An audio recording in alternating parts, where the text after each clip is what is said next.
The young man who underestimated himself. The autumn air in Birmingham, Alabama, carried the scent of barbecue and freshly cut grass as Marcus Thompson walked across the University of Alabama campus.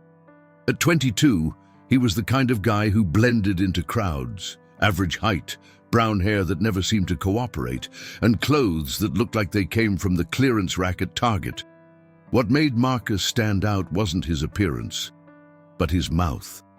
"I swear, if I ever run into Tommy Tuberville, I'd challenge him to a fight," Marcus declared to his group of friends as they sat on the steps of the Student Union building. The late afternoon sun cast long shadows across the quad, and students hurried past with backpacks slung over shoulders, heading to evening classes or part-time jobs. His friend Jake nearly choked on his energy drink. "Dude, you do realize he's a former football coach and current U.S. Senator, right? The man's been around athletes his whole life." Marcus shrugged, a cocky grin spreading across his face. "So what? He's like 70 years old. I'm young, I'm scrappy. I bet I could take him." Sarah, the only female in their group, rolled her eyes. "Marcus, you got winded walking up 2 flights of stairs yesterday. What makes you think you could fight anybody?" "Hey, that was because I was carrying your heavy textbooks," Marcus shot back, though his cheeks reddened slightly.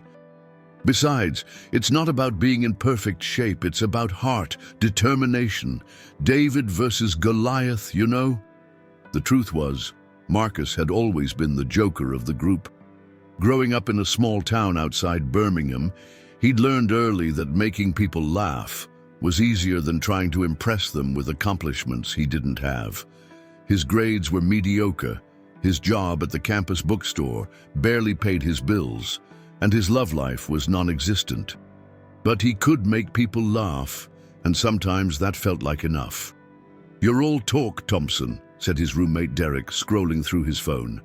"You wouldn't even ask for extra ketchup at McDonald's without apologizing 3 times.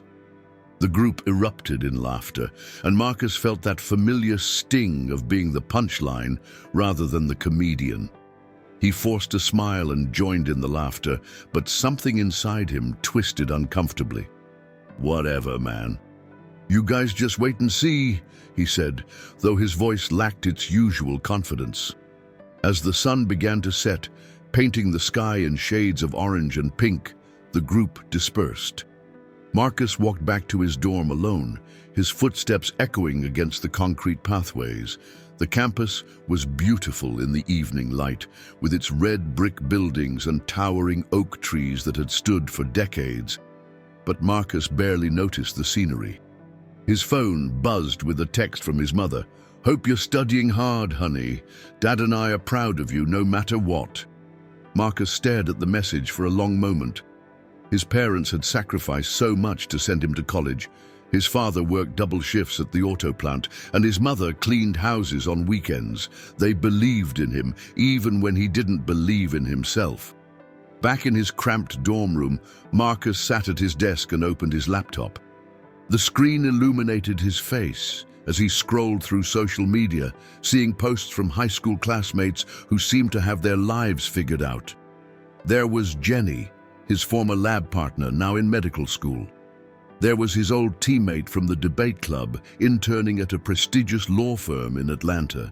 And then there was him, making jokes about fighting senators. Marcus closed the laptop and lay back on his narrow bed, staring at the water-stained ceiling tiles. Through the thin walls, he could hear his neighbors watching TV, their laughter muffled but audible. He thought about what Derek had said, about being all talk. The comment had hit closer to home than Marcus cared to admit. He'd always been all talk. When he was 10 and the neighborhood bully had taken his bike, Marcus had spent weeks telling everyone how he was going to get it back, how he was going to stand up to Tommy Patterson. But when the moment came, when Tommy was right there in front of him, Marcus had just stood there, frozen, watching as Tommy rode away on his bike again. When he was 16 and Ashley Myers had asked him to the winter formal, he'd spent 2 weeks bragging to his friends about how he was going to ask her out properly, how he was going to be this suave, confident guy. But when he finally worked up the courage to approach her, He'd stammered so badly that she'd actually felt sorry for him and asked if he was feeling okay. The pattern repeated itself throughout high school and into college. Big talk, small action. It was easier to make jokes about hypothetical scenarios than to actually face real challenges. But something about today felt different. Maybe it was the way his friends had laughed, not with him, but at him. Maybe it was the text from his mother, the weight of her belief in him, or maybe it was just the accumulation of years of being seen as harmless, ineffective Marcus, who was good for a laugh, but not much else. He pulled out his phone, and before he could think better of it, opened Twitter. His fingers hovered over the keyboard for a moment, and then he started typing, "If I ever meet Sen Tuberville, I'm challenging him to a friendly sparring match. Young blood versus experience. Who's got money on the old-timer? Alabama. Bring it." Marcus stared at the tweet for several minutes. It was exactly the kind of thing he always said. Brash, attention-seeking, ultimately meaningless. But this time, something made him hesitate before hitting send. Instead, he deleted the tweet and put his phone away. Outside his window, the campus was settling into its nighttime rhythm.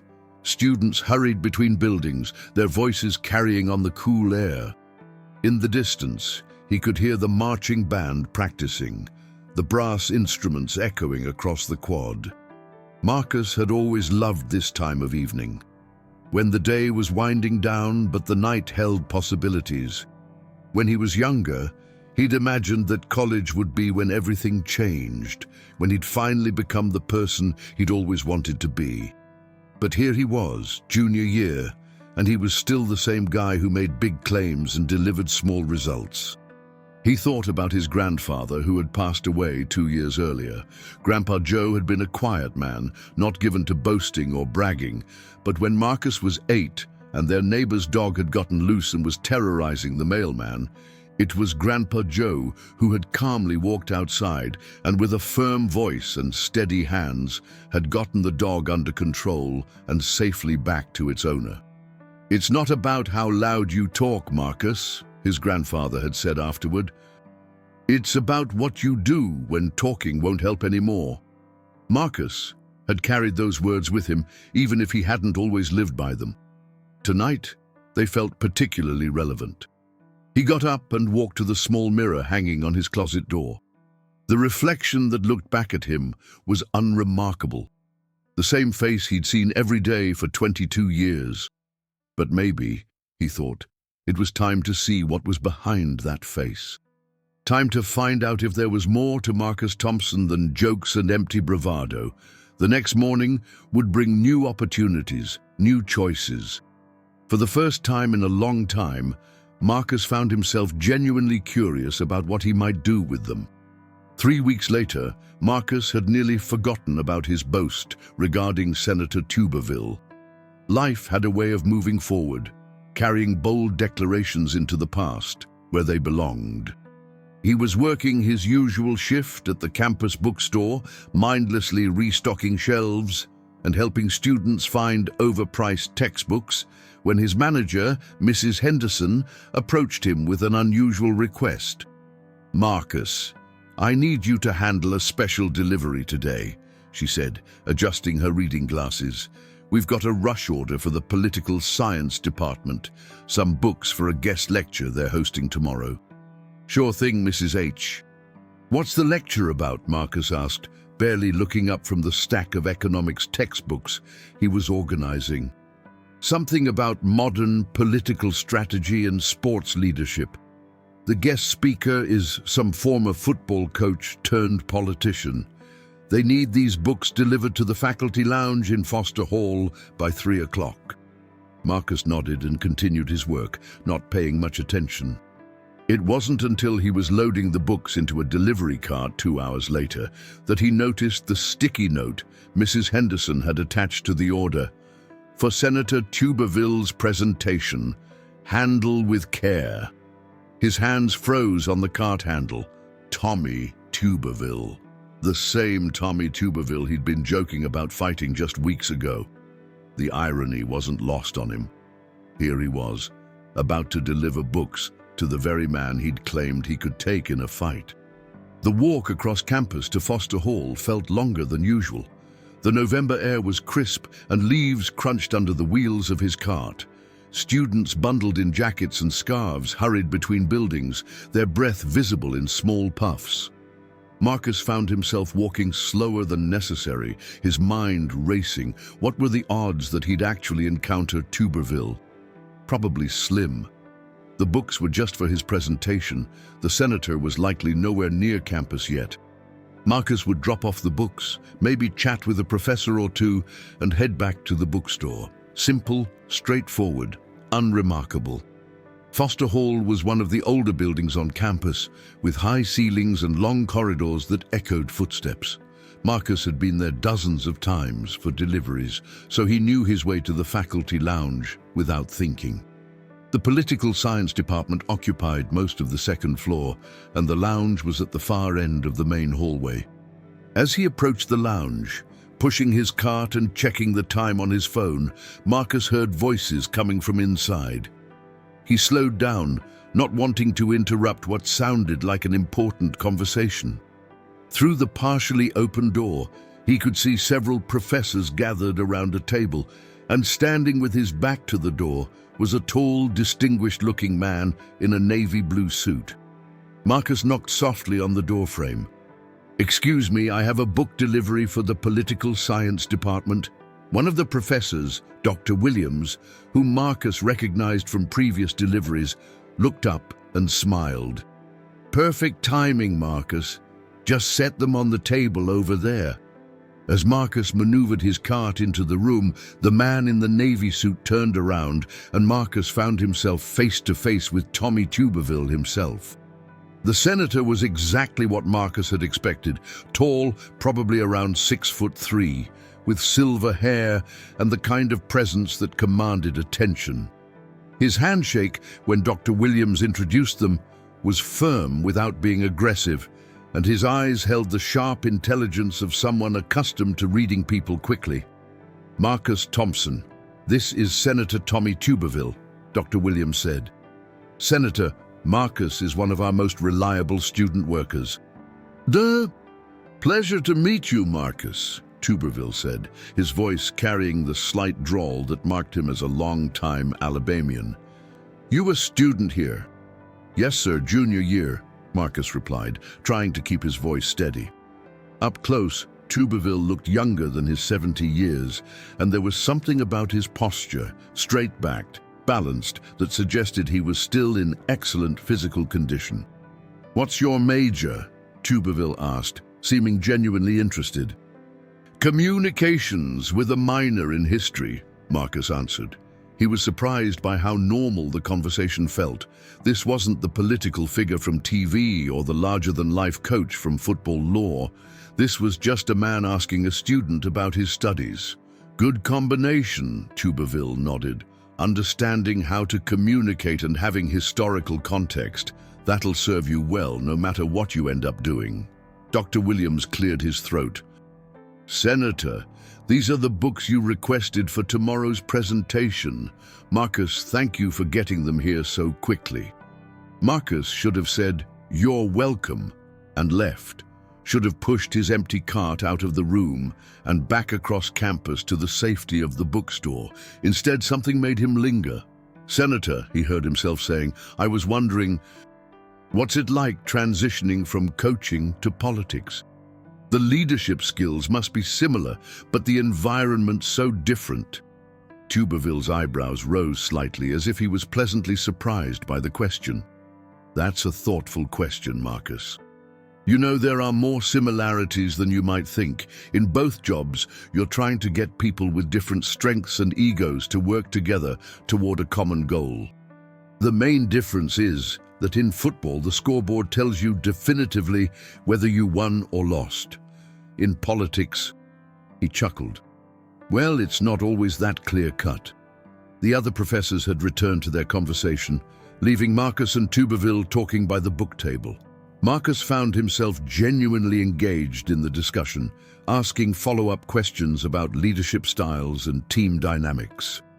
Tuberville seemed to enjoy the conversation too, answering each question thoughtfully and occasionally asking Marcus about his own experiences and observations. "You know," Tuberville said after they'd been talking for about 10 minutes, "you ask good questions. Have you thought about going into journalism or maybe politics yourself?" Marcus felt a familiar flutter of self-doubt. "I don't know if I'm cut out for either of those. I'm more of a behind-the-scenes kind of guy." "Nothing wrong with that," Tuberville said. "Some of the most important work gets done behind the scenes, but don't sell yourself short. Confidence is something you can build like any other skill." There was something in the way he said it. Not condescending or preachy, but matter of fact, like he was sharing an observation rather than giving advice. Marcus was about to respond when Dr. Williams approached them again. "Senator, I hate to interrupt, but we should probably review the presentation materials before tomorrow." "Of course," Tuberville said, then turned back to Marcus. "It was good talking with you, Marcus. Good luck with your studies." They shook hands again, and Marcus gathered his cart to leave. But as he reached the door, he heard Tuberville call his name. "Marcus, if you're interested in politics or public service, you should consider applying for an internship. My office always needs bright young people, and based on our conversation, I think you'd be a good fit." Marcus felt his cheeks redden. "Thank you, sir. I'll definitely think about that." The walk back to the bookstore was a blur. Marcus's mind was spinning, trying to process what had just happened. The man he'd been joking about fighting had just offered him an internship. The politician he'd dismissed as some old guy had engaged him in one of the most thoughtful conversations he'd had in months. But more than that, Tuberville had seen something in him, something that Marcus himself wasn't sure existed: potential, intelligence, worth. Back at the bookstore, Marcus threw himself into his work, but his thoughts kept returning to the conversation. Jake and Derek would get a kick out of hearing about his encounter with Tuberville. He could already imagine their reaction. "Wait, the guy you said you'd fight offered you a job." But as the afternoon wore on, Marcus realized he didn't want to turn the encounter into a punchline. For once in his life, something had happened that felt too important to joke away. That evening, alone in his dorm room, Marcus researched Tuberville's career more seriously than he ever had before. Not the political positions that made headlines, but his background as a coach, his approach to leadership, his path from the football field to the Senate floor. What he found was more complex than his surface-level assumptions had suggested. Here was a man who had coached at the highest levels of college football, who had managed multi-million-dollar programs and led teams of young men not much older than Marcus himself. Someone who had made the transition from sports to politics not as a publicity stunt, but as a genuine attempt to serve. Marcus thought about his grandfather's words. "It's not about how loud you talk. It's about what you do when talking won't help anymore." Maybe it was time to find out what he could actually do.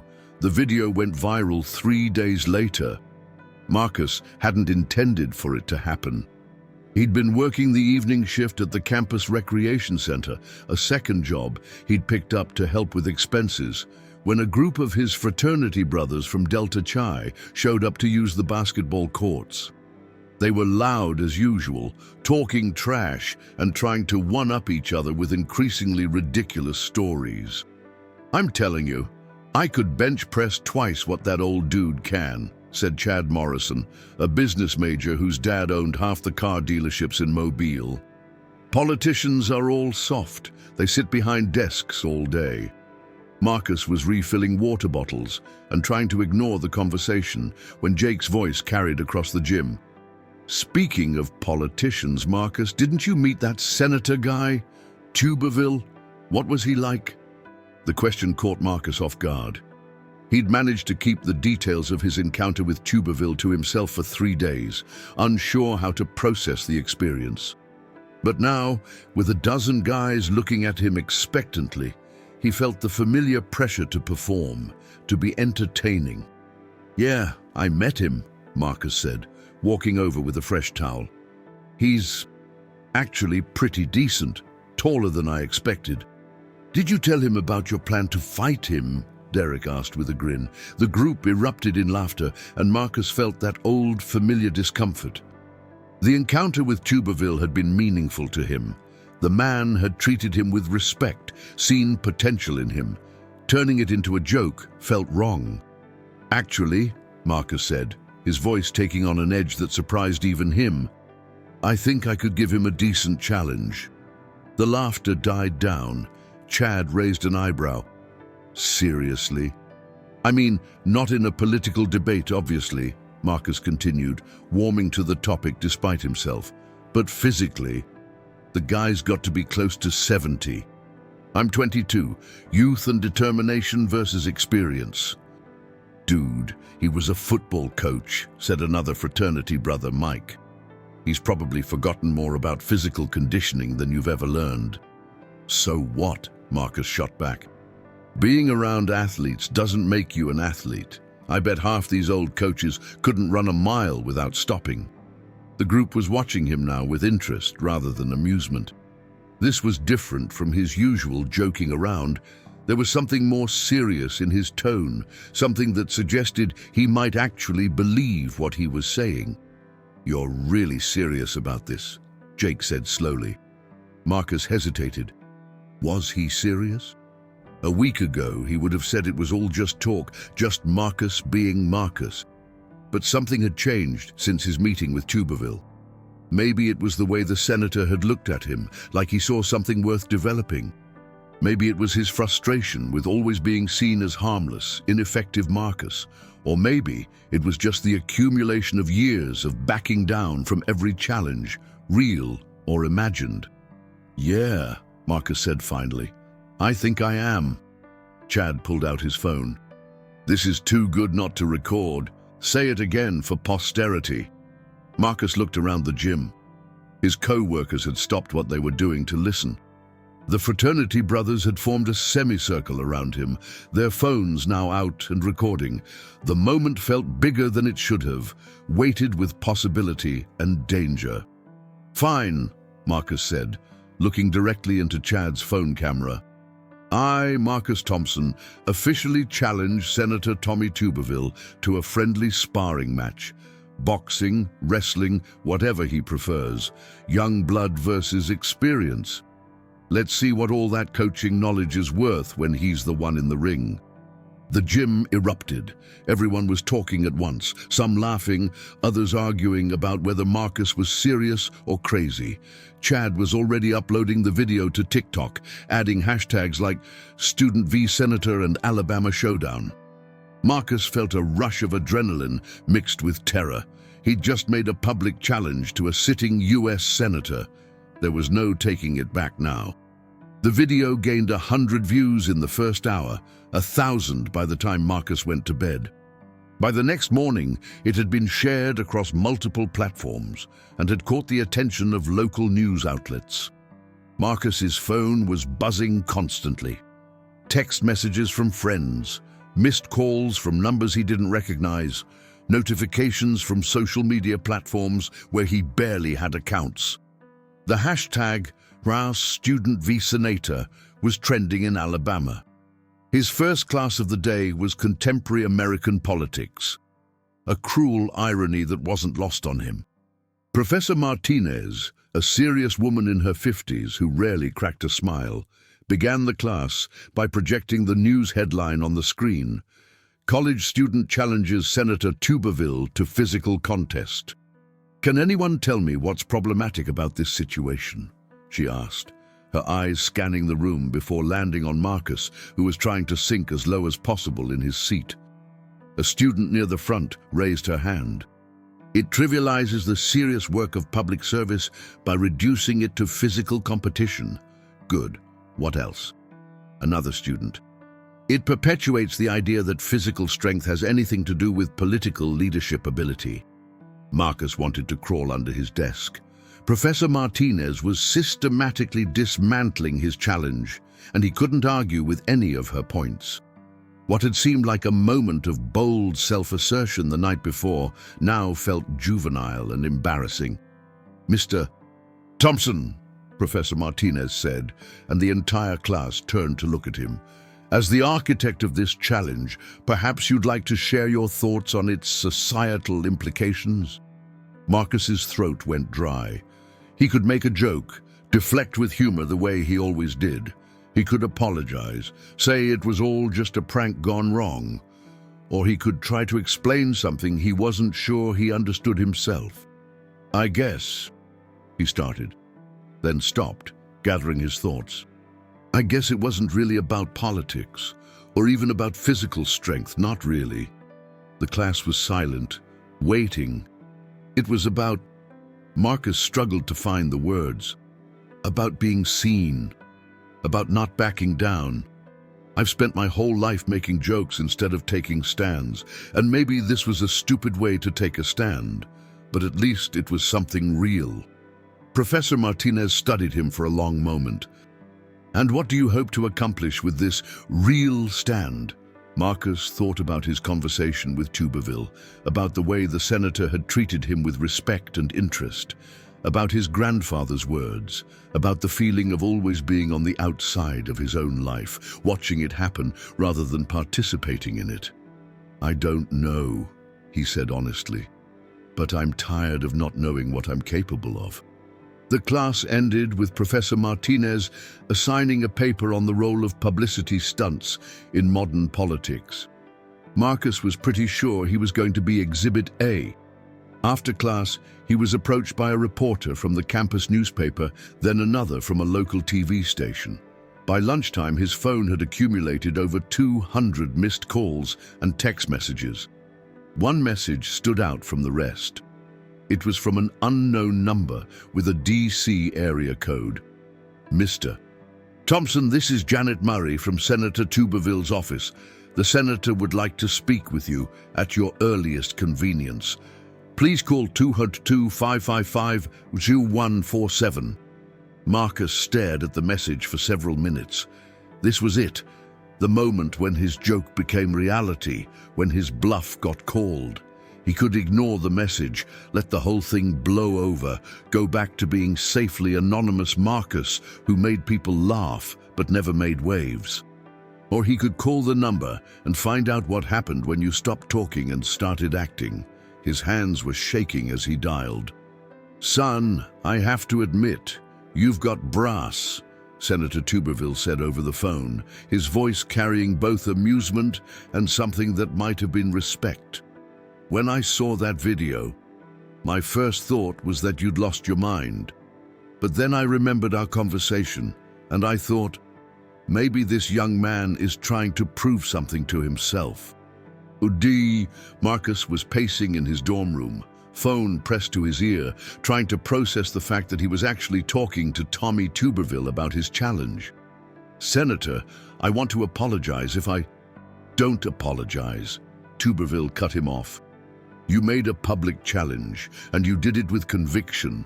That takes courage, even if it might not have been the smartest move politically." He paused. "But here's the thing, Marcus. I've been thinking about what you said, about youth versus experience. And you know what? I think you might be onto something." Marcus stopped pacing. "Sir, I accept your challenge." The words hit Marcus like a physical blow. In all his fantasizing about this moment, he'd somehow never quite believed it would actually happen. The challenge had been more about making a statement than expecting a response. You do? "With conditions," Tuberville continued. "First, this isn't about ego or proving who's tougher. If we're going to do this, we're going to do it right, as a demonstration of preparation, discipline, and mutual respect. Second, we train properly. I'm not going to embarrass myself by getting in a ring unprepared, and I won't let you embarrass yourself either." Marcus sat down heavily on his bed. "What does that mean?" "It means you've got 8 weeks to get yourself in the best shape of your life. I'm going to connect you with a trainer, someone who worked with fighters, real fighters. You're going to learn what it actually takes to compete at this level." 8 weeks? Marcus's voice cracked slightly. The Alabama Sports and Fitness Expo is in February. They've already reached out about hosting our exhibition match. Apparently, your little video has generated quite a bit of interest. Tuberville's tone was dry. They're calling it Generations, a test of will and preparation. Marcus felt dizzy. This was really happening. Senator, I have to ask, why are you agreeing to this? You could just ignore it, let it blow over. There was a long pause. Because when I was your age, I thought I was invincible too. And sometimes the only way to learn what you're really made of is to test it. Besides, and Marcus could hear the smile in his voice, I was a coach for 30 years. Teaching young people about preparation and perseverance is what I do. 2 days later, Marcus found himself standing outside Warriors Path Boxing Gym in downtown Birmingham. The building was squat and nondescript, wedged between a pawn shop and a used car lot. Through the windows, he could see heavy bags hanging from the ceiling and hear the rhythmic sound of gloves hitting leather. Marcus pushed open the door and stepped into what felt like another world. The gym smelled of sweat, leather, and something else. Determination, maybe. Fighters of various ages and skill levels were scattered throughout the space. A teenage girl working on footwork drills. A middle-aged man methodically pounding a heavy bag. 2 younger guys sparring in the ring at the center of the room. You must be Marcus. The voice belonged to a compact African-American woman who looked to be in her 40s. She was maybe 5'6", but something about her presence made her seem much larger. Her hair was pulled back in a tight bun, and her forearms showed the kind of muscle definition that came from years of serious training. I'm Diana Washington, she said, extending her hand. Coach Tuberville asked me to work with you. Her handshake was firm, and Marcus noticed calluses on her palms. Nice to meet you, Ms. Washington. I have to admit I'm not sure what I'm doing here. Diana smiled, but it wasn't entirely friendly. Oh, I know exactly what you're doing here. You shot your mouth off on social media, and now you're about to find out what it actually takes to back up that kind of talk. She led him to a corner of the gym where several other trainers were working with fighters. Diana, the Hurricane Washington, she said by way of introduction. Former WBA light heavyweight champion, now I train fighters and occasionally work with idiots who challenge senators to fights. Marcus's jaw dropped. You were a professional boxer. 12 years. 32 wins, 4 losses, 26 knockouts. She said it matter-of-factly, like she was reciting her grocery list. Retired 5 years ago when my daughter started high school and decided I'd rather be at her soccer games than in training camp. She looked Marcus up and down critically. Senator Tuberville tells me you're smart, respectful, and completely unprepared for what you've gotten yourself into. 2 out of 3 isn't bad. She clapped her hands together. Let's see what we're working with. The next hour was the most physically demanding of Marcus's life. Diana started with basic fitness assessments. How many push-ups he could do, 17. How long he could hold a plank, 43 seconds. How quickly he could run a mile, 8 minutes and 37 seconds, though he had to walk twice. Well, Diana said, making notes on her clipboard, at least you didn't pass out. Then came the boxing basics. How to stand, how to hold his hands, how to throw a basic jab. Marcus had assumed that throwing a punch was instinctive, something any guy would know how to do. He was wrong about that too. Your technique is terrible, Diana observed as Marcus tried to work the heavy bag. Your form is non-existent, your conditioning is poor, and your understanding of what you've committed to is clearly minimal. Marcus stopped punching and leaned against the bag, breathing hard. So you're saying I don't have a chance? Diana studied him for a moment. I'm saying you've got 8 weeks to transform yourself from a college kid who talks big into someone who can step into a ring and not embarrass himself. It's possible, but it's going to require more work than you've ever done in your life. She handed him a towel and a water bottle. The question is, Are you willing to find out what you're actually capable of? Because that's what this is really about, isn't it? Not beating Tommy Tuberville, figuring out who Marcus Thompson really is. Marcus wiped sweat from his face and looked around the gym. Everyone here was working with intensity and focus that he'd never applied to anything in his life. But they'd also welcomed him without question, treated his goal as legitimate, even if his current skills weren't. "What would the training schedule look like?" he asked. 6 days a week, 2 hours minimum, sometimes more. Conditioning, technique, sparring when you're ready for it. Diana crossed her arms. No partying, no junk food, no staying up late playing video games. This becomes your life. Marcus thought about his current life. Classes, work at the bookstore, hanging out with friends who saw him as good for a laugh but not much else. He thought about his conversation with Tuberville, about being offered an internship by someone who saw potential in him. Most of all, he thought about his grandfather's words. "It's not about how loud you talk. It's about what you do when talking won't help anymore." "When do we start?" Marcus asked. Diana smiled, and this time it reached her eyes. "We already have." The first week nearly killed him. Marcus would drag himself out of bed at 5:30 a.m. for morning conditioning, running, calisthenics, basic strength training. Then classes, then work, then back to the gym for technical training in the evening. By the time he collapsed into bed each night, every muscle in his body ached. His friends thought he'd lost his mind. "Dude, it's just a publicity stunt," Jake said. "You don't have to actually train like you're going to fight Muhammad Ali." Agreed, but Marcus found that he couldn't explain the change that was happening to him. For the first time in his life, he was pursuing something that demanded everything he had to give. There was no room for half measures, no space for irony or self-deprecation. Either he showed up every day and did the work, or he failed publicly and completely. Surprisingly, that clarity was liberating.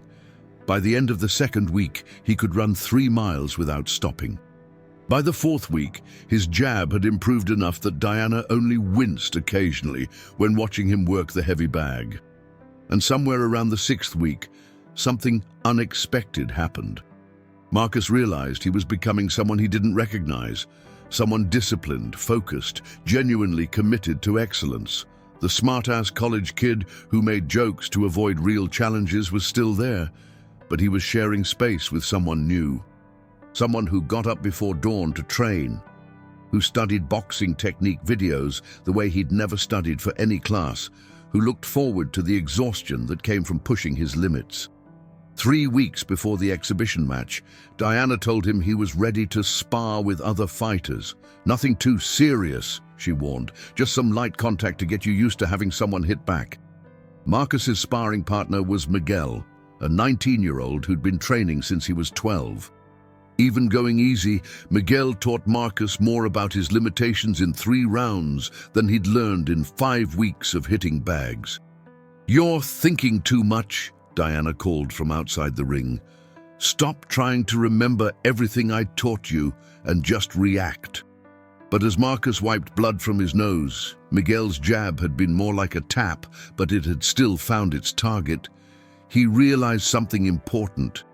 He wasn't afraid. Embarrassed? Sure. Frustrated by his mistakes? Absolutely. But not afraid. The scared kid who'd backed down from every challenge, who'd let Tommy Patterson ride away with his bike, who'd stammered when talking to Ashley Myers. That kid was still part of him. But he wasn't the whole story anymore.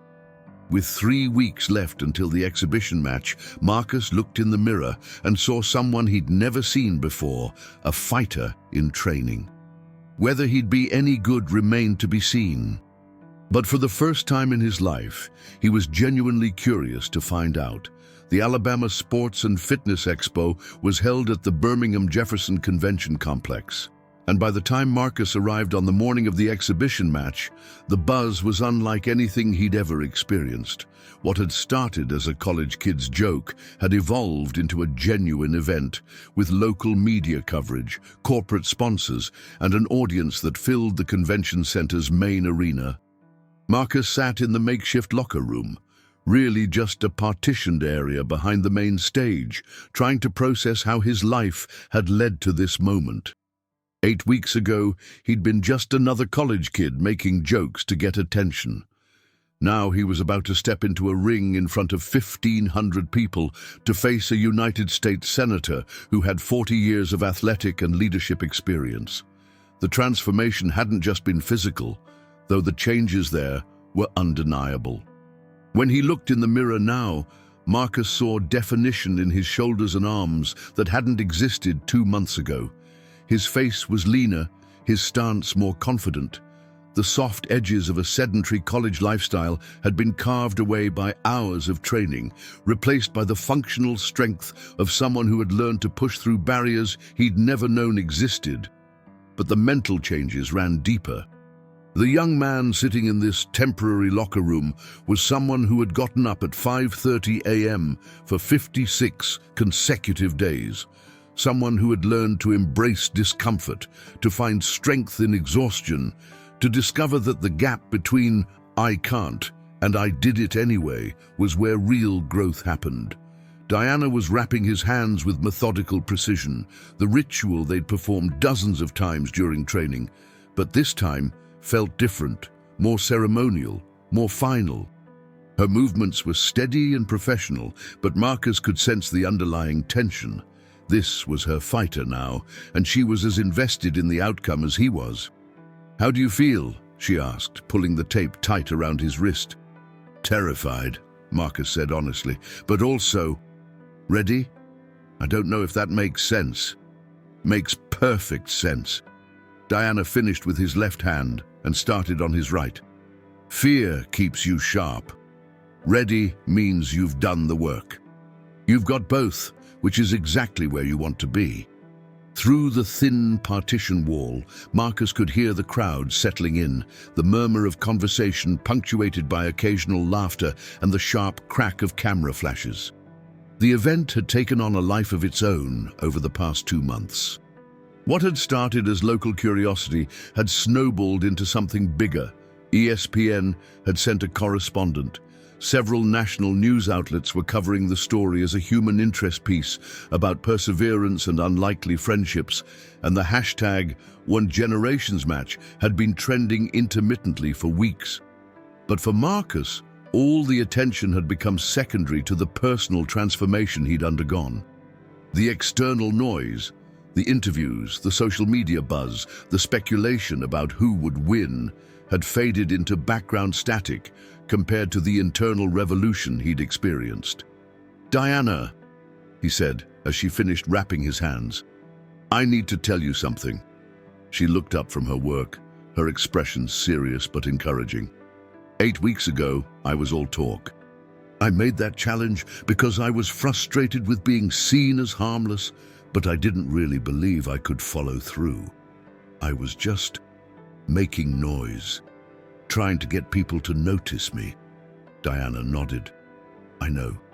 It was pretty obvious during your first day. Remember when you couldn't finish a single round on the heavy bag without stopping to catch your breath?" Marcus laughed nervously, remembering the humiliation of that first training session.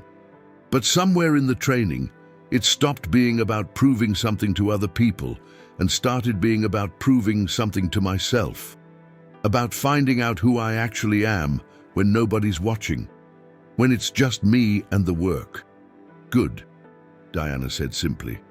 "That's when real growth happens. When the external validation becomes less important than the internal satisfaction of knowing you didn't quit." She stood and began gathering her training gear, the organized chaos of a professional preparing for an important moment. Marcus watched her move with the fluid efficiency that marked all elite athletes. Nothing wasted, every action serving a purpose. "You know what the best part of this whole thing has been?" Marcus continued, needing to express thoughts he'd been carrying for weeks. "It's not the physical changes, though those are incredible. It's that for the first time in my life, I feel like I'm actually living up to my potential instead of just talking about it." Diana paused in her packing and looked at him directly. That's what this was always about, Marcus. Not beating Tommy Tuberville. Though I think you might surprise some people tonight. It was about beating the version of yourself that was satisfied with being mediocre. A knock on the partition interrupted them. 5 minutes until walkout, came a voice from outside. The announcement sent a jolt of adrenaline through Marcus's system. 5 minutes until he walked out in front of all those people, until he stepped through the ropes and faced a man who had spent decades in high-pressure situations. 5 minutes until he found out if all the training, all the sacrifice, all the early mornings and exhausted evenings had been enough. Diana handed him his mouthpiece and checked his gloves one final time. Remember what we worked on. Stay relaxed, trust your training, and don't try to be something you're not. You've earned your place in that ring. Marcus nodded and stood, rolling his shoulders to loosen the tension that had been building all day. As he headed toward the partition opening, Diana called his name. "Marcus!" He turned back to face her. "Whatever happens out there, you've already won the most important fight." The walk from the locker area to the ring felt both endless and instantaneous. The crowd noise grew louder with each step, a wall of sound that seemed to press against him from all sides. Camera flashes created a strobe effect that made everything feel surreal, like he was moving through a dream sequence. Marcus had specifically requested that his entrance music be Eye of the Tiger, a choice that had made Diana roll her eyes, but had felt appropriate for someone who'd spent his whole life being more talk than action. As he made his way down the makeshift aisle, Marcus caught glimpses of familiar faces in the crowd. His parents were in the third row, his mother clutching his father's arm, but beaming with pride. Jake, Derek, and Sarah were clustered together near the back, their expressions a mixture of disbelief and admiration. Professor Martinez, from his political science class, was there too, her usually stern expression replaced by what might have been approval. But it was the diversity of the crowd that struck him most.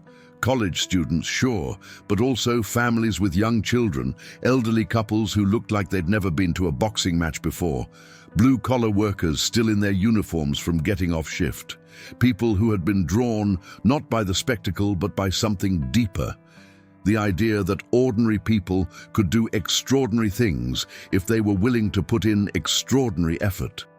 As he climbed through the ropes, Marcus looked out at the audience and felt something he'd never experienced before: the weight of representation.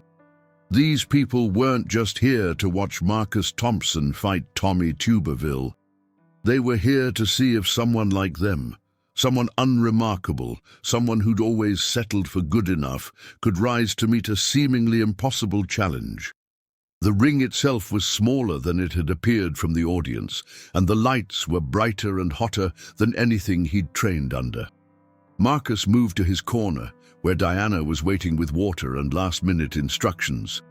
But his attention was already shifting to the opposite corner, where his opponent was making his entrance. Senator Tommy Tuberville's arrival was everything Marcus had expected and more. Even at 69 years old, Tuberville moved with the easy confidence of someone who'd spent decades in competitive environments. His entrance music was "We Are the Champions" by Queen, a choice that would have seemed arrogant from anyone else, but somehow felt appropriate for a man who had earned his confidence through actual achievement. What struck Marcus most was how Tuberville carried himself. There was no showboating, no attempt to intimidate or impress. Just the quiet assurance of someone who had been in pressure situations before and knew he belonged there. His team was smaller than Marcus had expected, just his trainer, a cut man, and what appeared to be a longtime friend or advisor. When they met in the center of the ring for the traditional pre-fight instructions, Marcus got his first close look at his opponent in 8 weeks. Tuberville looked lean and fit, his movements suggesting that he had taken his own training seriously. But more than that, there was something in his eyes. Not aggression or competition, but genuine respect, and surprisingly, what looked like paternal pride. "You ready for this, son?" Tuberville asked, loud enough for the nearby microphones to pick up, but with a tone that was genuinely concerned rather than confrontational. "As ready as I'll ever be, Senator," Marcus replied, surprised by how steady his own voice sounded. The referee, a professional brought in from Atlanta for the event, explained the rules one final time. 3 rounds, 2 minutes each, light contact only. This was exhibition, not competition. The emphasis was on technique, conditioning, and sportsmanship. Both fighters would wear headgear and use 16-ounce gloves to minimize the risk of injury. As they returned to their corners for the final instructions, Marcus caught Tuberville's eye across the ring. The senator nodded once, a gesture of respect and encouragement that somehow meant more than all the crowd noise and media attention combined. "Listen to me," Diana said, gripping Marcus by the shoulders. "Everything we've worked on for 8 weeks comes down to the next 6 minutes. But here's what I want you to remember. You don't have to prove anything to anyone else. You've already proved everything that matters by getting to this point." Marcus nodded, fitting his mouthpiece and adjusting his headgear. "Stay loose, stay smart, and trust your instincts. You've got better conditioning than him, but he's got better technique and experience. Use your legs, pick your spots, and don't get drawn into exchanges you can't win." The crowd noise faded to a manageable hum as Marcus found his focus. 8 weeks of preparation had led to this moment, and he felt as ready as he was ever going to be. The bell rang. The first thing Marcus noticed was how different this felt from sparring. Even with the light contact rules and exhibition format, there was an electricity in the air that changed everything. Tuberville moved with economy and precision, no wasted motion, every step and gesture deliberate. His footwork was textbook perfect, and his guard stayed tight and professional. Marcus tried to remember Diana's instructions about staying relaxed and trusting his training. He threw a tentative jab that Tuberville slipped easily, the senator's head moving just enough to let the punch pass harmlessly by his ear. Marcus followed with a right cross that found nothing but air, his opponent having stepped back with perfect timing. Tuberville's counterpunch, a light jab that barely qualified as contact under the exhibition rules, nevertheless found its mark cleanly on Marcus's chin. The crowd erupted in appreciation for the technical precision, and Marcus felt his first real moment of doubt. For the first minute, Marcus felt like he was fighting someone twice his size, not because Tuberville was physically imposing, but because of the sheer competence he displayed. Every punch Marcus threw was anticipated, every combination was countered with something cleaner and more efficient. It was like trying to hit smoke. Tuberville was always exactly where Marcus expected him to be, right up until the moment Marcus committed to a punch, at which point the senator would be somewhere else entirely. But then something shifted. Marcus stopped trying to impress the crowd or prove anything to Tuberville and simply started boxing. The techniques Diana had drilled into him over 8 weeks began to flow more naturally. His jab found its range. His footwork became more purposeful. Most importantly, he stopped thinking so much and started reacting. In the second minute of the first round, Marcus threw a combination he'd practiced hundreds of times: jab, jab, right cross. The first 2 punches missed, but they served their purpose, setting up the cross that caught Tuberville squarely on the shoulder as the senator moved to his left. It was light contact, as agreed, but perfectly timed and placed. The crowd erupted, and Marcus saw something that might have been pride flash across Tuberville's eyes. The senator smiled and nodded appreciatively, then immediately fired back with a 3-punch combination that reminded Marcus why the man had spent 30 years coaching athletes at the highest level. The bell ended the first round with both fighters touching gloves, both breathing hard but controlled. Marcus returned to his corner feeling something he hadn't expected: confidence. Not overconfidence, but the quiet assurance that came from knowing he belonged in the ring. "You're doing fine," Diana said as Marcus sat on the corner stool. "He's good, Better than I expected, to be honest, but he's also 69. Let him come to you, use your legs and pick your spots. You're starting to find your rhythm. She squeezed water into his mouth and adjusted his mouthpiece. How do you feel? Good, Marcus said, and meant it. Really good. The second round saw both fighters settle into a more aggressive rhythm. Tuberville's experience showed in his ability to control distance and timing, constantly making small adjustments that kept Marcus from getting set for his best punches. But Marcus's youth and 8 weeks of intensive conditioning began to tell. His punches came a little faster, his recovery time between exchanges was shorter, and his movement around the ring was more fluid. Midway through the round, Marcus threw a combination he'd been saving: jab, slip, left hook to the body. It was one of Diana's favorite sequences, designed to create an opening by making the opponent react to the jab, then exploiting that reaction with the hook. The sequence worked perfectly. Tuberville's guard came up to deal with the jab, Marcus slipped under the expected counter, and his left hook found its target on Tuberville's ribs.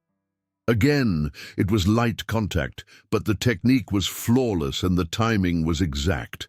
This time, Tuberville's response was more immediate and more serious. He stepped forward and launched a 5-punch combination that showcased 40 years of teaching young men how to fight. Marcus managed to block or slip most of it, but a short right hand caught him clean on the jaw, sending his mouthpiece flying. The referee called a brief timeout to retrieve the mouthpiece, and as Marcus rinsed and replaced it, he caught sight of the crowd. They were on their feet, fully invested in what they were seeing. This wasn't the spectacle many had expected. It was a legitimate athletic competition between two people who had both prepared seriously and were both giving their best effort. The final 30 seconds of the second round were the most intense of the match. Both fighters seemed to realize that this was their moment to make a statement, and they exchanged combinations with increasing tempo and precision. Marcus landed a clean right cross that snapped Tuberville's head back, drawing the loudest cheer of the night. Tuberville responded with an uppercut that Marcus didn't see coming, lifting him onto his toes and reminding him that experience counted for something. The bell ended the round with both fighters embracing briefly in the center of the ring, a moment of mutual respect that the crowd appreciated as much as the technical boxing they'd just witnessed. "That was beautiful," Diana said as Marcus returned to his corner. "You're boxing now, not just throwing punches. One more round. Give me everything you've got left." The third round was when Marcus truly understood what Diana had been trying to teach him for 8 weeks. It wasn't about winning or losing, about proving he was tough or demonstrating his fitness. It was about discovering what he was capable of when he fully committed to something difficult. As the round progressed, Marcus found himself in a flow state he'd never experienced before. His punches were crisp and well-timed, his defense was solid, and his movement around the ring was confident and purposeful. He was no longer the college kid who had made a joke challenge 2 months ago. He was a trained fighter, giving a creditable account of himself against a formidable opponent. With 30 seconds left in the fight, both men stood in the center of the ring and exchanged their best shots. Tuberville landed a beautiful straight right that caught Marcus flush on the chin. Marcus responded with a left hook that found Tuberville's jaw with perfect accuracy. Neither punch was thrown with bad intentions. This was still an exhibition, but both demonstrated the skill and conditioning that 8 weeks of serious training had developed. As the final bell rang and both fighters embraced in the center of the ring, Marcus realized that the most important fight hadn't been with Tuberville. It had been with his own limitations, his own assumptions about what was possible. The crowd was on its feet, applauding not just the spectacle, but the obvious effort and respect both fighters had shown. The announcer declared the exhibition a draw, which seemed appropriate given that competition hadn't really been the point. During the post-fight interview, conducted in the ring with both fighters still slightly winded, Marcus was asked what he'd learned from the experience. I learned that Senator Tuberville hits harder than someone his age has any right to, Marcus said, drawing laughter from the crowd. But more seriously, I learned that the biggest challenges aren't usually the ones other people set for you. They're the ones you set for yourself. The interviewer turned to Tuberville. Senator, what did you learn tonight? I learned that this young man has more heart and discipline than his friends probably give him credit for, Tuberville said, putting his arm around Marcus's shoulder. 8 weeks ago, he made a bold claim. Tonight, he backed it up with preparation and effort. That's the kind of character we need more of in young people. As the formal interviews concluded and the crowd began to disperse, Marcus found himself alone with Tuberville near the ring apron. The senator was toweling off sweat and seemed to be in no hurry to leave. So, Tuberville said, still interested in that internship we talked about? Marcus was surprised by the question. After everything that had happened, the viral video, the media attention, the spectacle of the fight itself, he'd assumed that any serious career opportunities had probably evaporated. After all this, you'd still want me working in your office? Tuberville chuckled, the sound genuine and warm. Son, this whole experience has been one long job interview. You made a commitment, you followed through, you worked harder than you probably thought you could, and you handled success and setbacks with equal maturity. Those are exactly the qualities I look for in staff. Marcus felt something shift inside him, not the adrenaline rush of the fight, but something deeper and more lasting. For the first time in his life, he was being seen not for his potential or despite his limitations, but for what he'd actually accomplished. I'd be honored, Senator. Good. We'll start you in the Montgomery office this summer, get you some real experience in constituent services and policy research. Fair warning, though, the hours are long and the pay isn't great. After the last 8 weeks, Marcus said, removing his gloves and flexing his sore hands, I think I can handle it. 6 months later, Marcus was working his first day as a full-time intern in Senator Tuberville's Montgomery office when he received a call from Diana. Turn on Channel 6, she said without preamble.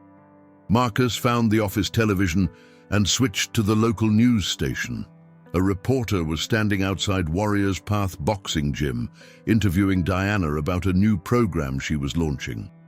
The Marcus Thompson Foundation, Diana was saying to the camera, will provide free boxing training to young people who want to learn discipline, confidence, and commitment. The program is named after a young man who proved that the biggest opponent you'll ever face is your own limitations. Marcus stared at the screen, feeling the same mixture of pride and terror he'd experienced in the ring. His name was attached to something real, something that would outlast the viral video and the media attention, something that would actually make a difference in people's lives. His phone buzzed with a text from his grandmother. Grandpa Joe would be proud. You finally found out what you do when talking won't help anymore. Love, Grandma. Marcus looked around the bustling office, staff members answering phones, researching legislation, helping constituents navigate federal bureaucracy. Real work, important work, the kind of behind-the-scenes effort that made democracy function. At his desk, he had a framed photo from the night of the exhibition match. Him and Tuberville shaking hands in the center of the ring, both sweaty and smiling, both having found something valuable in an unlikely place. But next to it was something that meant even more, a handwritten note from Diana that she'd given him on his last day of training. Marcus, you came to me as someone who talked about fighting. You left as someone who knows how to stand up. The difference isn't in your fists, it's in your heart. Coach Washington. The phone on his desk rang, his first constituent call of the day. Marcus straightened his tie, opened his notepad, and answered with the professionalism he'd learned through 8 weeks of showing up when he didn't want to, of pushing through when things got difficult, of discovering that the person he'd always been was just the starting point for the person he could become. Senator Tuberville's office, this is Marcus Thompson. How can I help you? And for the first time in his life, Marcus Thompson knew exactly what he was capable of. 3 years later, Marcus stood in the same boxing ring where he'd faced Tommy Tuberville, but this time he was wearing a suit instead of boxing gloves. The venue was the same, the Birmingham Jefferson Convention Complex, but the event was different. This was the third annual Marcus Thompson Foundation Gala, and the gymnasium had been transformed into an elegant fundraising venue. The foundation had grown beyond anyone's expectations. What had started as Diana's idea for a small local program now operated in 12 cities across Alabama and Mississippi, providing free boxing training, mentorship, and life skills education to over 300 young people annually. Marcus looked out at the crowd of donors, community leaders, and foundation alumni gathered for the evening's program. In the front row sat his parents, beaming with pride at their son's transformation from class clown to community leader. Nearby were Jake, Derek, and Sarah, his college friends who had become his strongest supporters and most effective fundraisers. Diana was at the podium, introducing Marcus as the evening's keynote speaker. As she detailed his journey from viral video sensation to non-profit founder, Marcus reflected on how dramatically his life had changed since that autumn day when he'd made a joke about fighting a senator. "Ladies and gentlemen," Diana concluded, "please welcome the founder and executive director of the Marcus Thompson Foundation, Marcus Thompson." The applause was warm and sustained as Marcus approached the podium. He looked out at the audience and saw faces that represented the full spectrum of his community: business leaders and blue-collar workers, college students and retirees, people who had supported the foundation from its inception, and others who were hearing about it for the first time tonight. 3 years ago, Marcus began, I was a college kid who thought making jokes was the same as making a difference. I challenged Senator Tuberville to a fight because I wanted attention, because I wanted people to notice me. What I discovered was that getting noticed was never really the point. Making a contribution was. He paused, scanning the crowd and finding the faces that mattered most to him. Senator Tuberville was there, having flown in from Washington specifically for the event. Diana sat at the head table, surrounded by current foundation participants and program graduates. The young people we serve through the foundation face challenges I never had to deal with: poverty, violence, family instability, limited opportunities. But they also possess something I took years to develop: the understanding that real strength comes from persistence, not from talking about what you're going to do. Marcus talked about the foundation's work, sharing stories of participants who had found direction through boxing training, who had developed confidence through mentorship, who had discovered that their circumstances didn't have to define their futures. We measure our success not by the number of championships our kids win, but by the number of them who graduate from high school, who avoid the juvenile justice system, who learn to believe in themselves. Because that's what this was always about, not teaching people to fight, but teaching them to stand up. As he concluded his remarks, Marcus felt the same sense of purpose and clarity he'd experienced in the boxing ring 3 years earlier. The scared kid who had made jokes to avoid real challenges was still part of him, but that kid no longer controlled the narrative. After the formal program ended and the crowd began to mingle over dinner, Marcus found himself in conversation with a 17-year-old named Deshawn, who had been in the Foundation's program for 2 years. Deshawn was explaining his plans to attend college on a partial academic scholarship, something he'd never thought possible before joining the program. "Mr. Thompson," Deshawn said, "can I ask you something?" "Of course." "When you first stepped in that ring with the senator, were you scared?" Marcus smiled, remembering his own fears and doubts from that night. "Terrified. But I'd learned something important during my training. Being scared doesn't mean you can't act. It just means what you're doing matters." Deshawn nodded seriously, processing the advice. The other kids at school think I'm crazy for spending so much time at the gym instead of hanging out. They say boxing won't help me get into college. What do you think? Marcus asked. I think they don't understand that boxing isn't just about fighting. It's about discipline. It's about showing up every day even when you don't feel like it. It's about pushing through when things get hard. Deshawn paused. Those are skills I'm going to need in college, too. Marcus felt a surge of pride, not just in Deshawn, but in the realization that the foundation was achieving exactly what he and Diana had envisioned.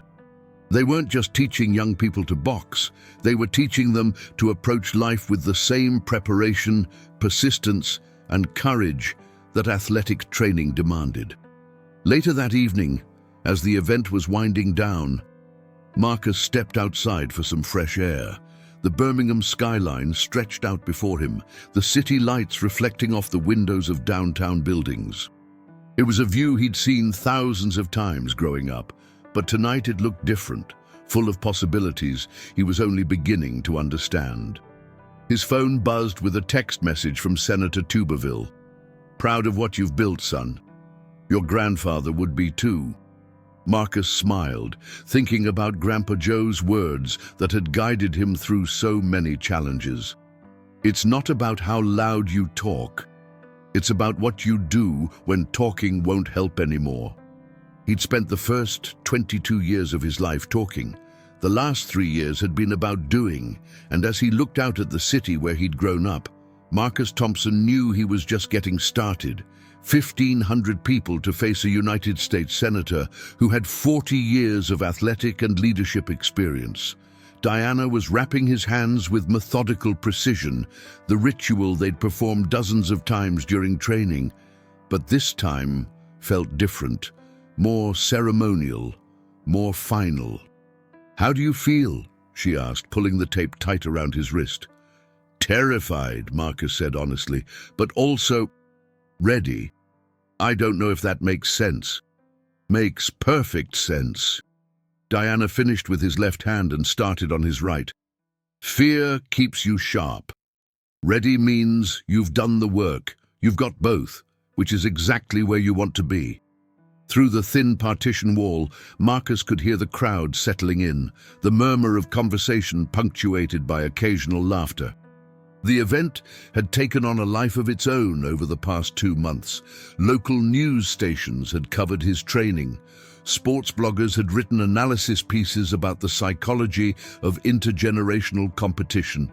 A few national outlets had picked up the story as a human interest piece. But for Marcus, all the attention had become secondary to the personal transformation he'd undergone. The young man sitting in this makeshift locker room was fundamentally different from the one who'd made that impulsive challenge 8 weeks ago. Diana, he said as she finished wrapping his hands, I need to tell you something. She looked up from her work. 8 weeks ago, I was all talk. I made that challenge because I was frustrated with being seen as harmless, but I didn't really believe I could follow through. I was just making noise.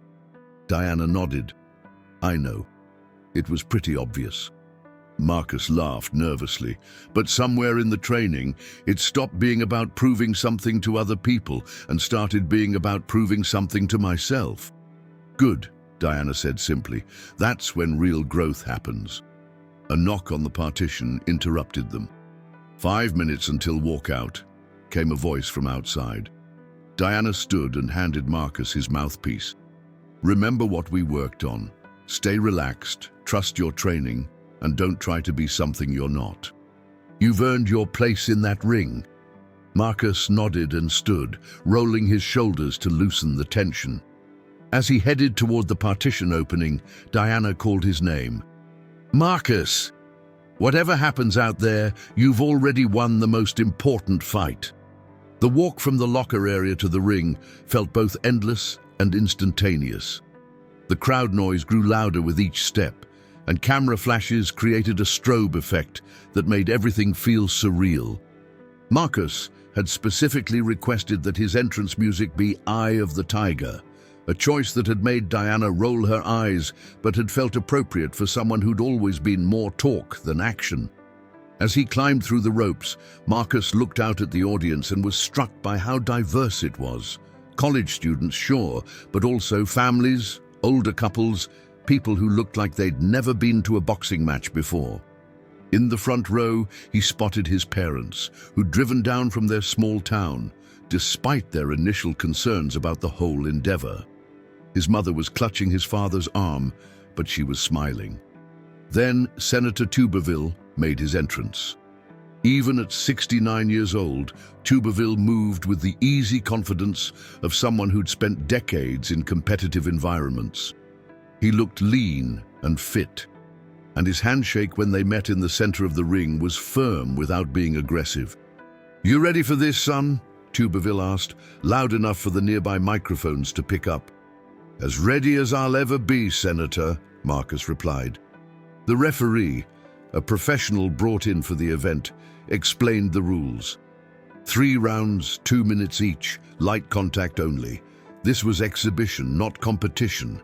The emphasis was on technique, conditioning, and sportsmanship. As they returned to their corners for the final instructions, Marcus caught Tuberville's eye. The senator nodded once, a gesture of respect and encouragement that somehow meant more than all the crowd noise and media attention. The bell rang. Marcus had sparred dozens of times during his training, but this felt different immediately. Tuberville moved with economy and precision, no wasted motion, every step and gesture deliberate. His footwork was textbook perfect, and his guard stayed tight and professional. Marcus tried to remember Diana's instructions about staying relaxed and trusting his training. He threw a tentative jab that Tuberville slipped easily, then followed with a right cross that found nothing but air. The senator's counterpunch, a light jab that barely qualified as contact, nevertheless found its mark on Marcus's chin, drawing applause from the crowd. For the first minute, Marcus felt like he was fighting someone twice his size.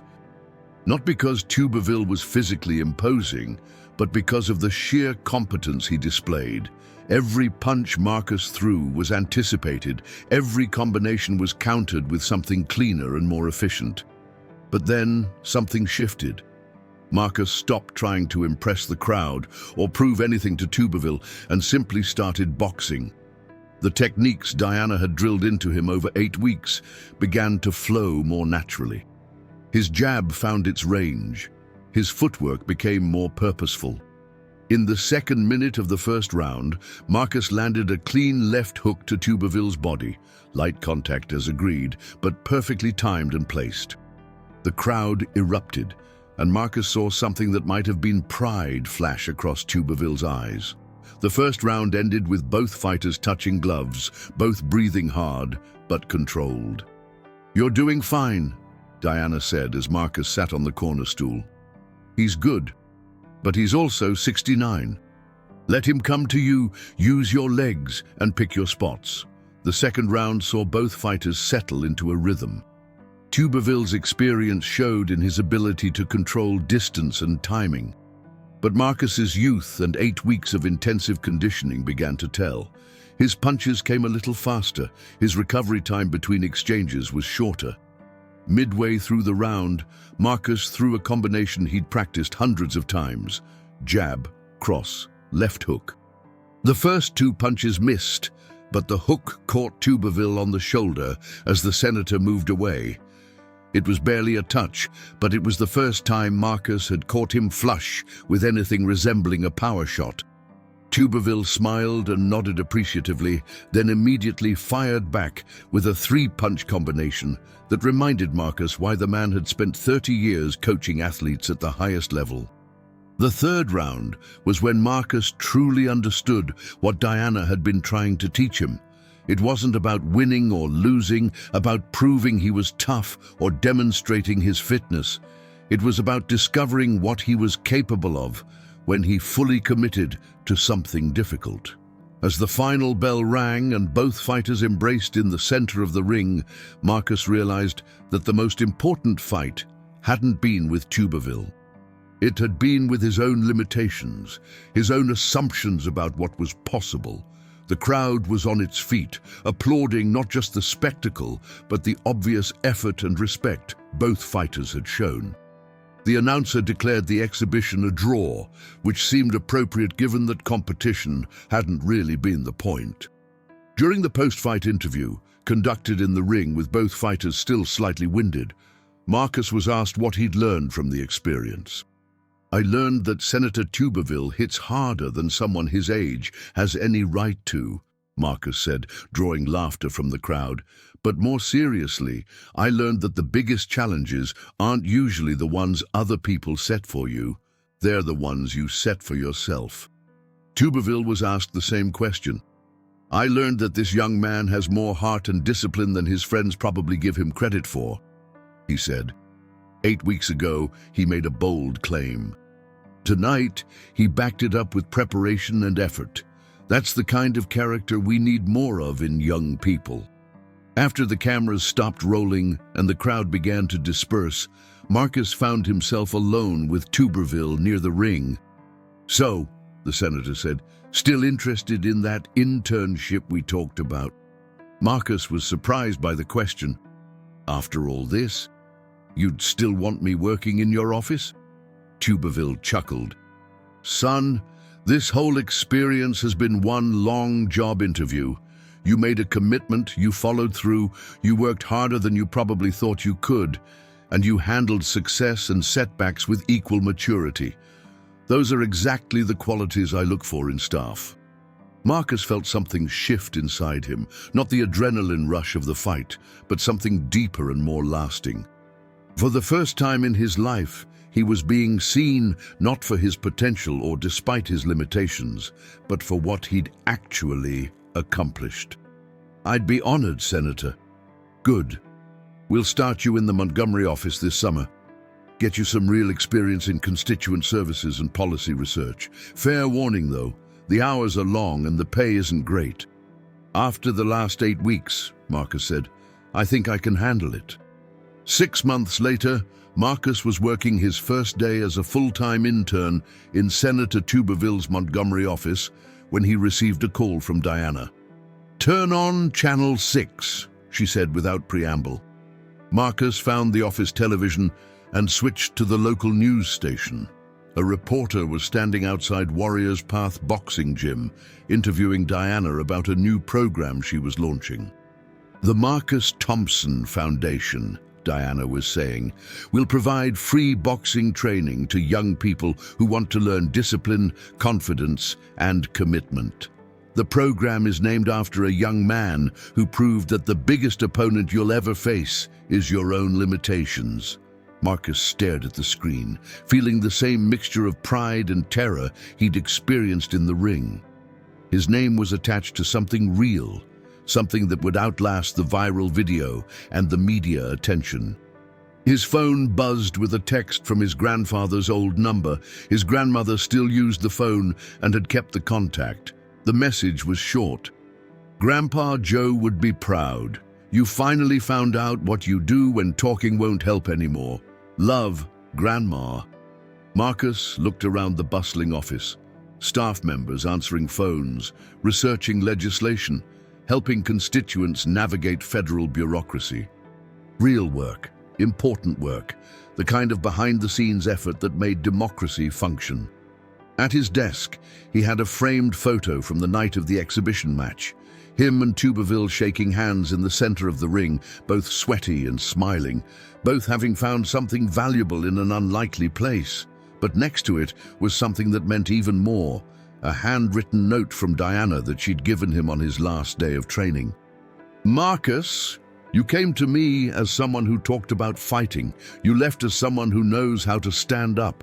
The difference isn't in your fists, it's in your heart. Coach Washington." The phone on his desk rang, his first constituent call of the day. Marcus straightened his tie, opened his notepad, and answered with the professionalism he'd learned through 8 weeks of showing up when he didn't want to, of pushing through when things got difficult, of discovering that the person he'd always been was just the starting point for the person he could become. "Senator Tuberville's office, this is Marcus Thompson. How can I help you?" And for the first time in his life, Marcus Thompson knew exactly what he was capable of.